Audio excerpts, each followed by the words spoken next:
Ya belehane yo belehane yo nga belehane yo anga ay belehane nga belehane yo anga it's a good yana ni agojelana agojelana it's a lago sanga ana belehane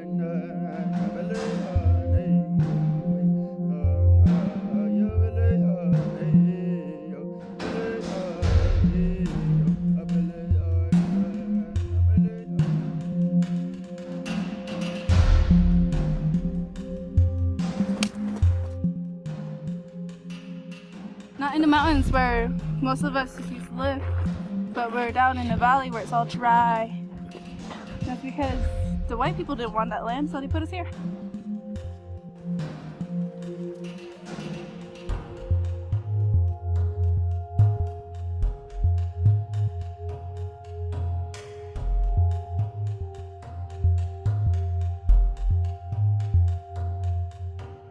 The raise, it's the reservation, you know. The government put us there a long time ago. They wanted to fucking exterminate us, so they put us all together, different tribes all together, so they can all kill each other off. But in reality, we just want to connect and find what we lost.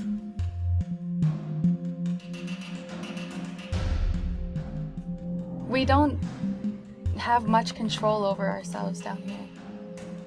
We don't think that much because it hurts. Everything that we have to think about is painful. If I can move anywhere, it'll probably, to start off, it'll be like Mesa or somewhere, just to start off, start college and stuff, and then from there, see where life would take me. I just know I don't want to be on a reservation anymore.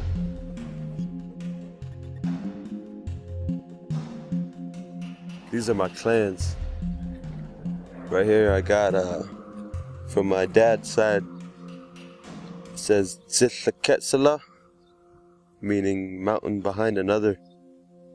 And here I've got, from my mom's side, Astinaye. That's what I am, and this is what I'm born for. And these are Apache clans.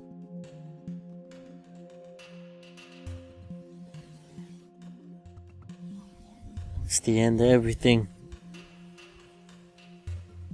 The end of the last righteous people on earth.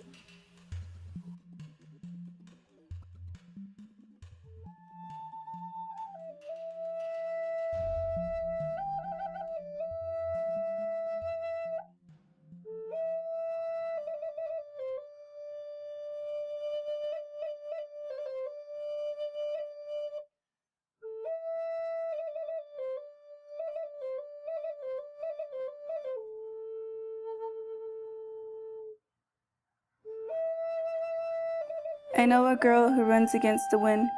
It whispers in her ear, telling her she can't. The strain on her legs screams out in protest. She speeds up. Through dry hills covered with the toughest plants she runs. Hot on her heels is the past waiting to reclaim her. Ahead, the desert valley stretches way beyond the horizon. Her way lost long ago in the mad dash. The sounds of her heart ringing in her ears. She takes it all in.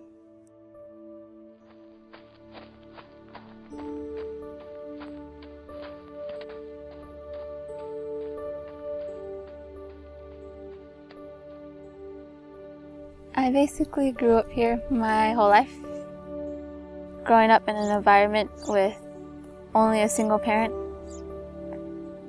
My dad would come around sometimes, but he wasn't the best dad. I mean, he was a dad, but I still loved him. And he was an alcoholic, and having to know that, like, he would get mad and he used to abuse my mom, but they stopped now. But he still was an alcoholic growing up. And now we're finally like split, and I don't want to talk to him at all. But he's gone. So I know a lot of kids who've grown up with only a single parent.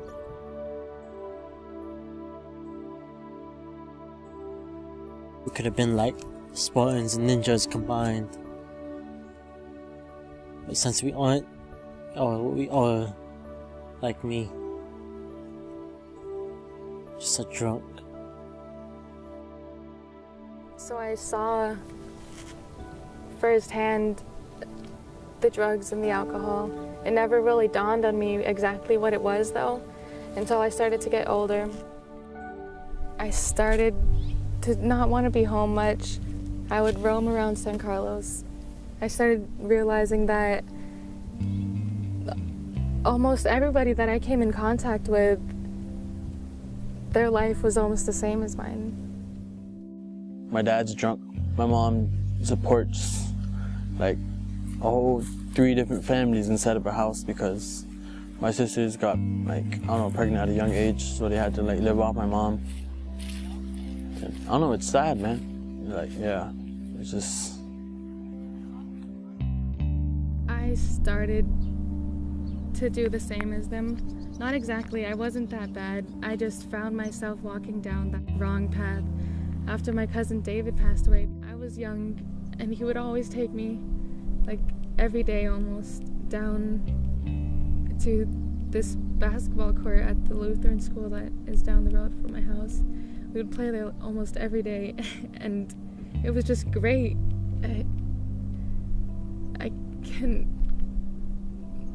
I can't think of anything that made me more happy. It was like the best time that I can remember. And he used to pick me up from school every day almost, and we'd just drive around for hours just so that he wouldn't have to take me home.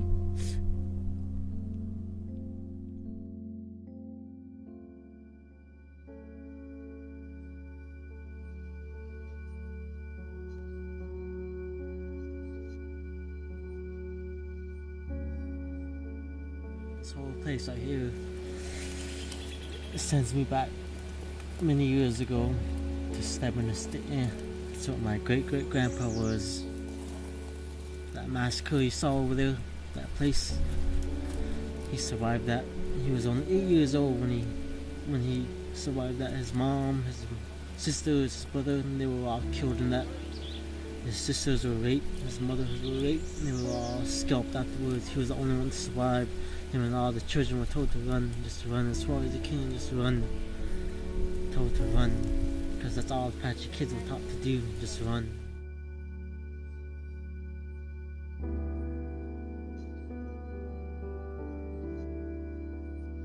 It's like when you're digging up history of ancient fossils and shit, you just gotta dig deeper than that to find what you need.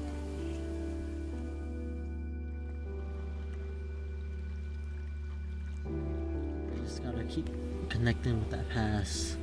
It's peaceful, it's real serenity once you get back to that past.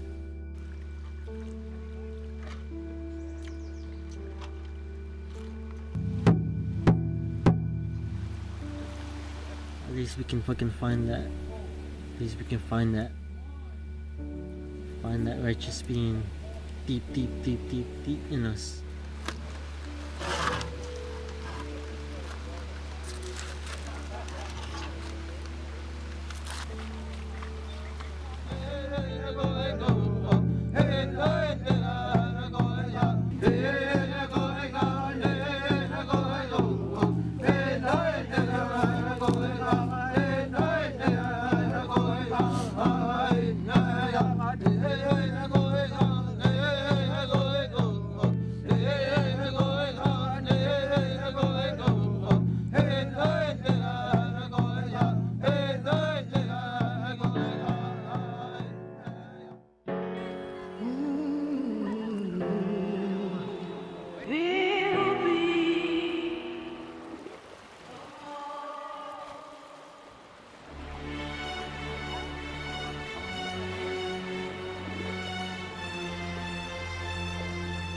Start over again? Yeah, that'd be great.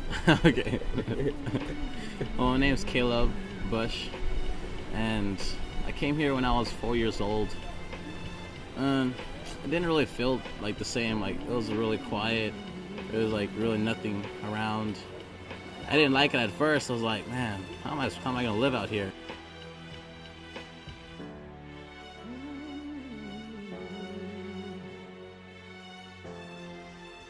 Res has natural beauty and all this amazing stuff. A lot of, like, a really good culture. And I like the reservation. I'm proud to be called an Apache.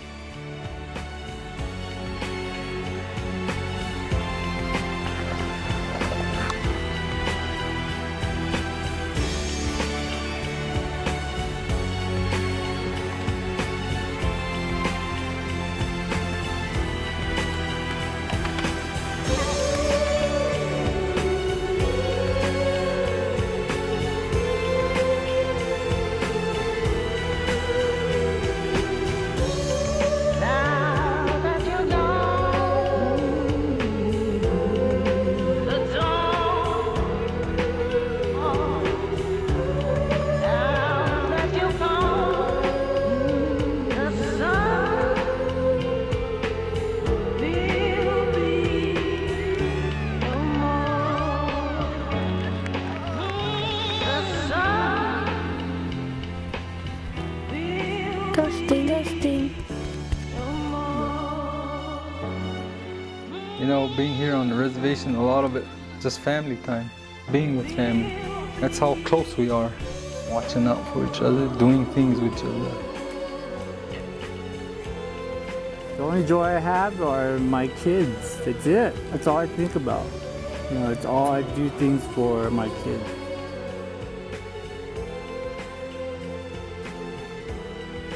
Well, it's my family and my friends. Just they're part of who I am. They've affected my life a lot, and I owe them a lot. I want my son to grow up in a good, healthy San Carlos. Sometimes the people wave to me when they're walking by, and I run past them.